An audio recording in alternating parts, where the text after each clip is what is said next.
So we're going to talk about compressed air systems now, and I'm going to take you through a specific analytic that was developed to help optimize a compressed air system with regards to staging and sharing of load. So just quickly, on the left-hand side of the screen, you can see a couple of different components within a compressed air system. Of course, the group of compressors itself, individual air compressors, filters, but we've also developed analytics for other types of equipment within the plant, specifically dryers, flow meters, and then also on the demand side, distribution system of the compressed air system. So today we'll focus in on the actual air compressor group, specifically 100-pound compressed air system. And you can see that there's a number of different analytics deployed on this specific system. One finding that's coming up is that more compressors were operating than needed. Of course, the staging optimization analytic, cooling water temperature not meeting set point, and pressure control analytics around reducing discharge pressure off the compressors whenever possible. But I want to focus in specifically on this staging optimization analytics. So we'll double-click on the analytics specifically, and we're taken to, again, the analytics performance dashboard to get a little more context around the issue. And so the way that this staging optimization analytic actually works is that each compressor, its manufacturer's performance curve is essentially inputted into the system, into the Facility Connect's configuration, so that you can develop a model of each individual compressor. And in a real-time basis, the analytic works to determine the level of load that each compressor should be handling to minimize the total energy consumption within the plant.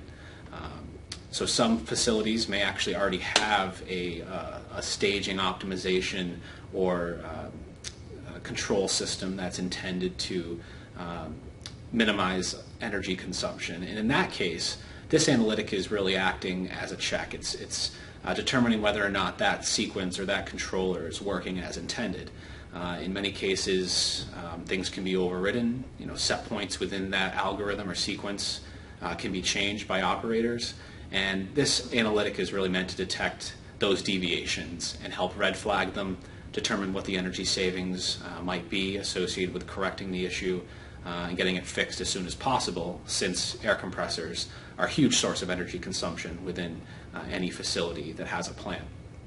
Now, if the compressed air system does not have a automated control system or optimization algorithm built in, then this is really helping you understand what the return on investment might be by switching to one of those controllers or systems within the plant. And so you can see here that within the transitions dashboard, which I'll increase in size to help see it, each time the analytic executes and develops a new optimization finding, a specific recommendation for how each compressor within the plant should share load is provided.